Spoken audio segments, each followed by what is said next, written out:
Bona tarda, som l'Eloi i la Cristina del Festival Nosaltres, som els codirectors.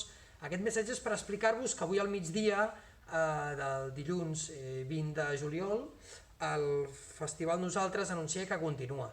La Junta de Portaveus de l'Ajuntament, per lluitar contra el coronavirus, ha decidit prendre algunes mesures, entre elles ajornar el Mataró Sant Laire, i ha decidit també mantenir activitats culturals amb mesures de seguretat de menys de 100 persones d'aforament, com és el cas del Nosaltres.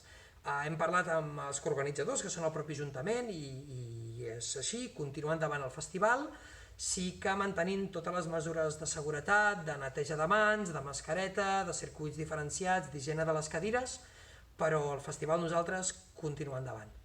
Amb tota la responsabilitat, totes les mesures i amb tota la nostra voluntat de lluitar i mantenir la cultura viva a la ciutat. Per una cultura segura, també aquest és un missatge per reclamar que vingueu. Ara us necessitem més que mai, amb molta responsabilitat, amb molta seguretat i amb molt d'amor per la cultura. Ens veiem. Ens veiem aquest dijous i tots els dijous d'estiu al Festival Nosaltres. Moltes gràcies.